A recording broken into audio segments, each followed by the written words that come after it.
What is going on, guys? This your boy, the MC Tam, wants to review Sire Tan Tiger 01, the Bengal Dragon. Make sure to hit that like button, hit that subscribe button, follow me on Twitter, Tan Tiger 01, Twitch at MC Tam1, follow me on Instagram as well, and hit the bell notification button.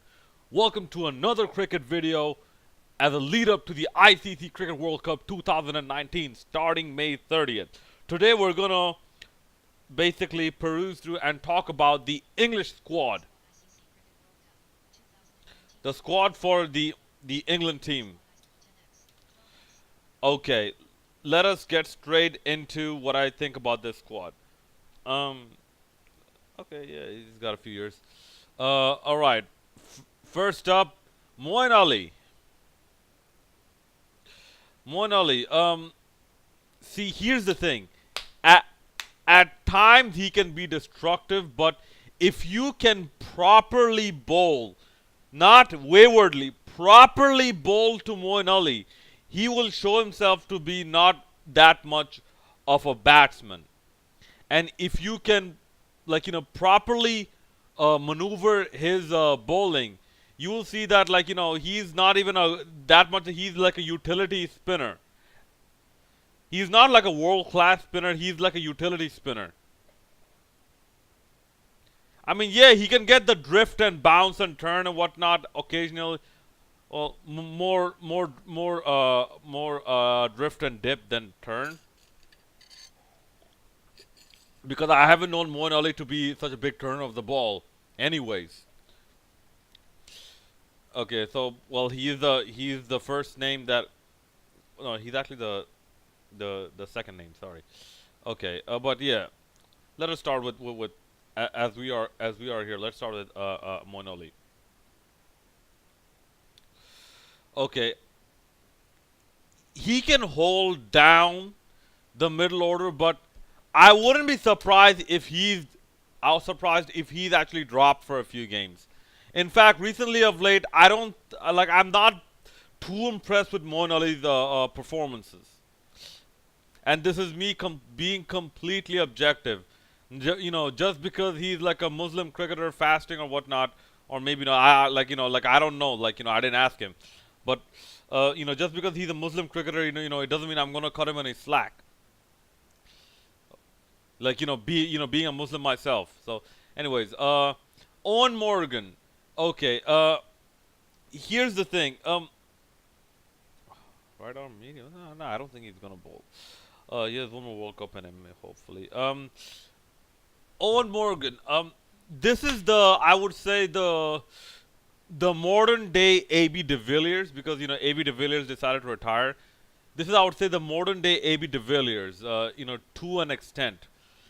If he gets going, he can accelerate the innings from any point, or he can hold down the innings and prevent a collapse and rebuild an inning from any point.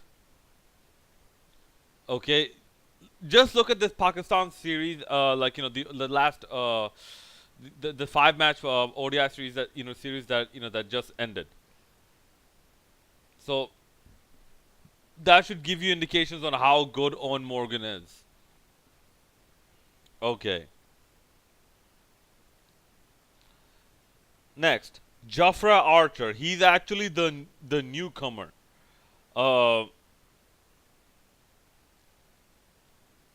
so he's like the new, apparently, tearaway fast bowler, and I think he had a chance to play for two teams. Maybe he was just waiting for the last moment. But Jofra Arch, uh, Jofra Archer, I would say he's still a bit inexperienced. But given how well equipped this English side is in terms of its coaching staff, and given that they're playing at home, I would think Jofra Archer has the potential to be very lethal with the ball. The problem is, in these conditions, how effective will pace be anyways? Is it more of a case of bowling fast or bowling smart? Jofra Archer, given his inexperience, might not be as smart as the others, but you have people like Owen Morgan and Chris Wokes and whatnot, and like Ben Stokes and whatnot. I believe you have a good support structure. You have a good support base to actually advise uh, Joffrey Archer in the right directions and to bowl more effectively. Okay. Johnny Bairstow, another explosive batsman. We all know what he can do. And, like, after Owen Morgan, no, not after Owen Morgan. Along with Owen Morgan, another one of the very dangerous batsmen to look out for is Johnny Bairstow. And one of the reasons why England are such a favorites to win this World Cup.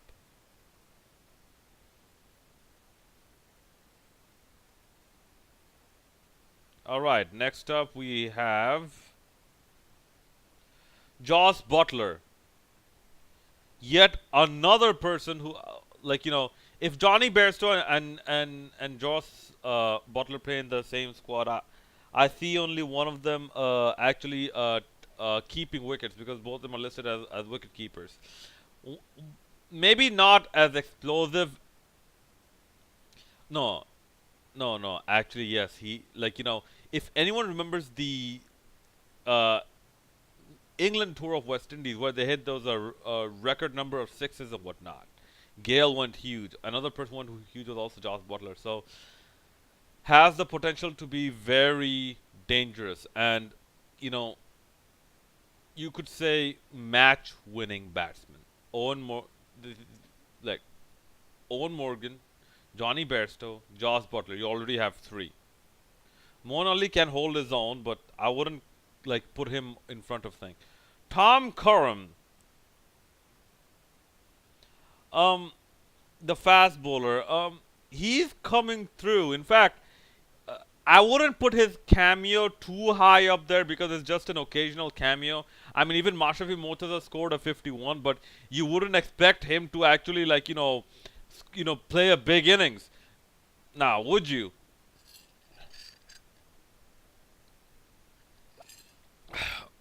But in terms of his bowling, I could say he's more than a utility pace bowler. Maybe even a frontline bowler, uh, but once again in this tournament, I don't think pace bowling will be that much of a factor, especially when you're bowling first. When you're bowling second, yes, it will be because then you have to be smart about it. Not only you have to be accurate plus smart about it. Okay, so Tom Curran definitely can be dangerous. Okay,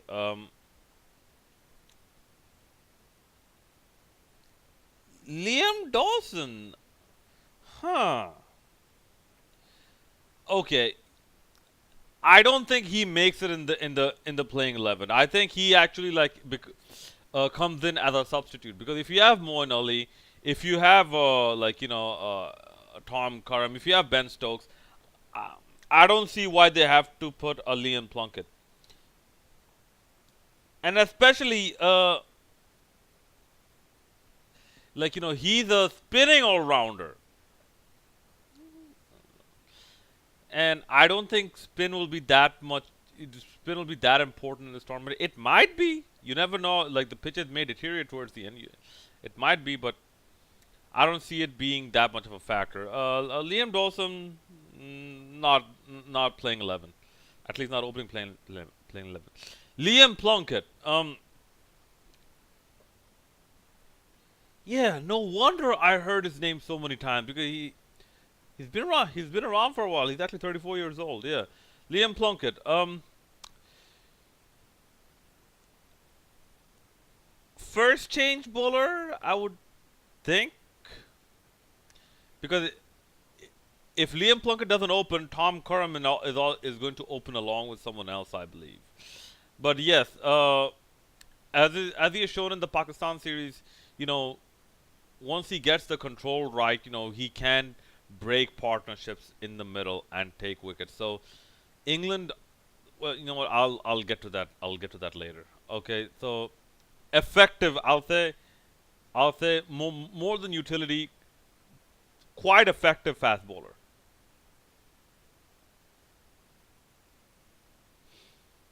Okay, Adil Rashid. I'm sorry, the weak link of this side, Adil Rashid. Utility leg spinner at best. Like, to be honest, like a lot of times I'm like a bit like bemused. I'm like, how is he in the side? You can just play another pacer. As far as I know, there is no quota system yet. Like I know South Africa has a quota system. The UK doesn't have a quota system, so I don't know. There's nothing like tying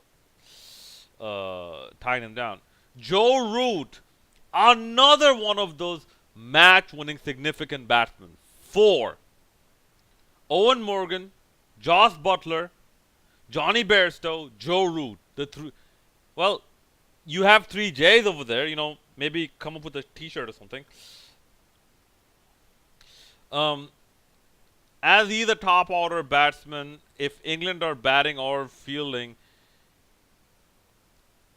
this is the man that can absolutely define the pace, not only the pace and momentum of an innings, but also whether or not they will win and by what margin they're likely to win in the first 10 or 12, excuse me, in the first 10 or 15 overs, not 12, in the first 10 or 15 overs. This is one of the people who can actually make it happen. Okay, Jason Roy. Um, okay, he's right below the level of Owen Morgan, Josh Butler, Johnny Bairstow, and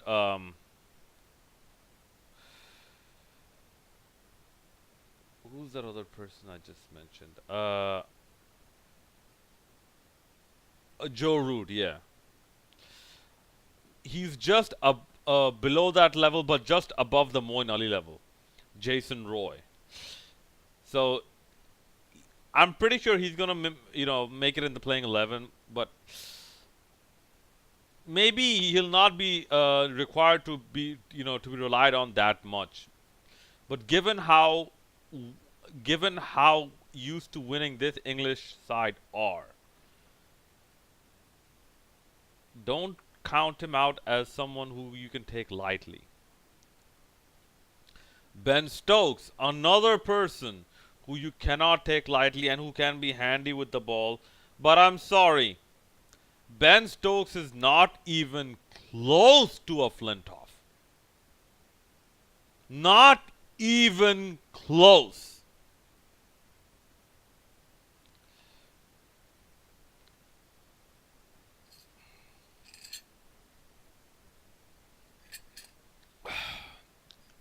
Like, forget about a Jack Callis. Ben Stokes, no. No, no, no. He's not, I mean, considering how strong this English side is, and these are just my early predictions, considering how strong this English side is, Ben Stokes, a person as good as Ben Stokes could be considered the second weak link of this side.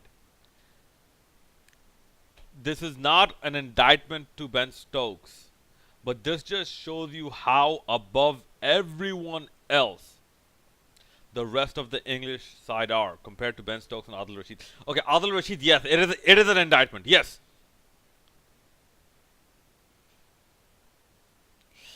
Okay, James Vince. Yeah.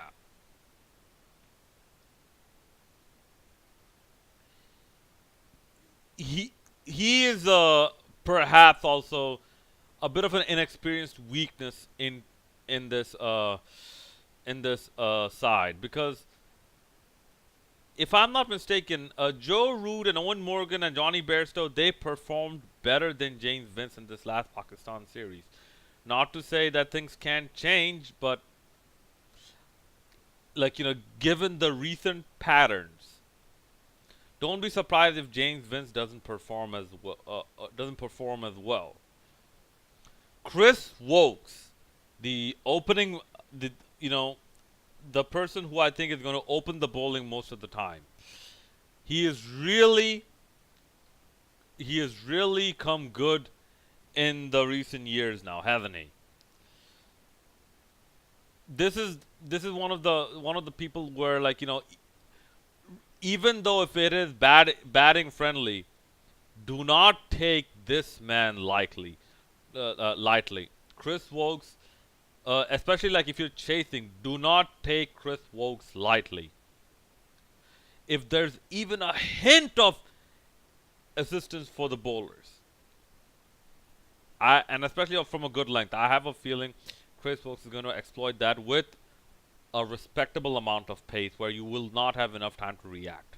Just look at the last few ODIs and see how the opening batsmen of Pakistan they got out. Okay.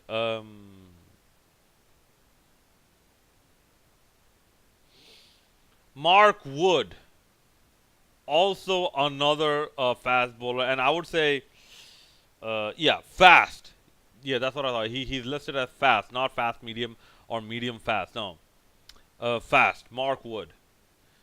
Um, in terms of his control, I don't know, because here's the thing. England's batting has been so good that their bowlers never really had too much pressure on them to maintain control. Because their batting was so good that their bowling got like 90% of the control just on the back of their batsmen before a single ball is bowled in the other team's batting innings. But still, like, not to be taken lightly. Has good pace, good variations. Joe Denley, I didn't know he's in the squad. I would put him. I would put him alongside Jason Roy, actually, in terms of his ability to bat and be an effective batsman. He's 33 years old. Wow. Okay. Maybe that's why I was a little surprised. Like, wow, Joe Denley's still around. Okay, and okay. Alex Hales is withdrawn, so we're not gonna talk about him. Um, and apparently David Willey is also with, withdrawn.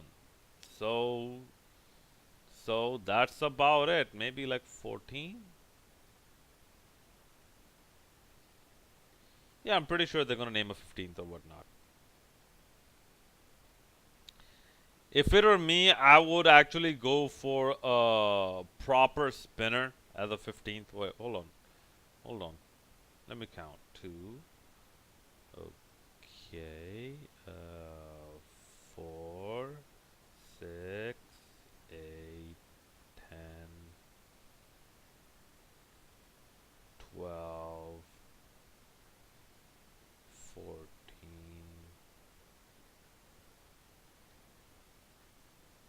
Oh, sorry. My bad. Sorry, I didn't read properly. Yes, there are 15. Joe Denley is actually a withdrawn player. So in total, there are 3 withdrawn players from a list of 18. Okay. Now look at that squad. Look at that squad. Okay, you have a Joss Butler. You have a Johnny Bairstow. You have a Joe Root. You have an Owen Morgan.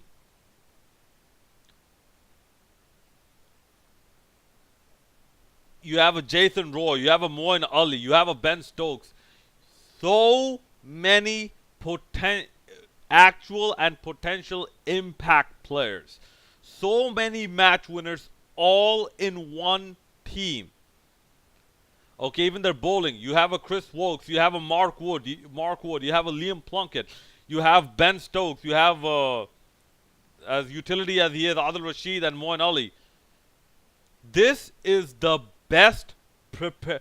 This is the best prepared team or for the World Cup, and this is the best side, and perhaps hands down the first favorites to win this World Cup. It's not India as the first favorites. It's not Australia as the first favorites. But considering England's current form, it is England. Yes, India has a Virat Kohli. Who else? Virat Kohli and Rohit Sharma. Who else? Two. England have four plus two or three who can actually be very useful, who are very powerful hitters of the ball. Yeah, maybe they're they're not all of them up there in the recent ICC rankings. By the way, congratulations to Shakib Al Hasan once again regained the number one spot as the world's best ODI all rounder. Once again,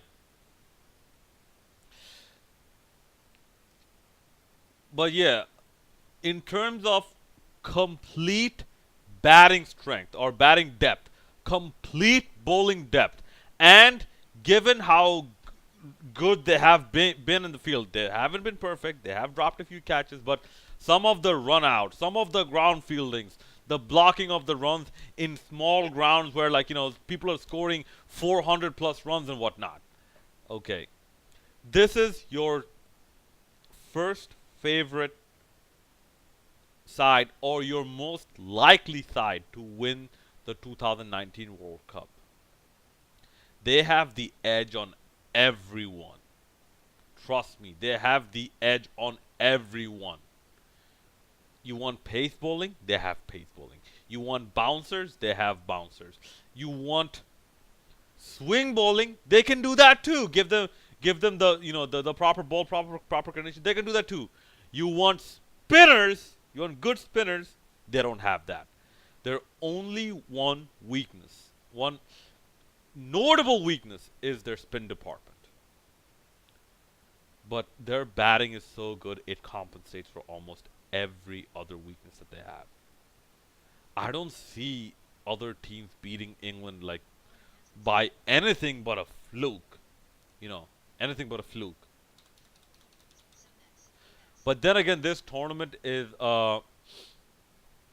orchestrated in such a way as in such a way with the intention of minimizing fluke results and fluke supposed fluke qualifications to the second round or whatnot. So that will not be that it might be a viable excuse, but not that much of a viable excuse in this tournament. All right, that's about it, guys. Let me know what you think about this England squad going into the 2019 World Cup and who your playing 11 would be in the first match. As always, hit that like button and hit that subscribe button. Hit that bell notification button. Leave a comment below. It's your boy, the Instant 10 month review side, the Bengal Dragon, signing out.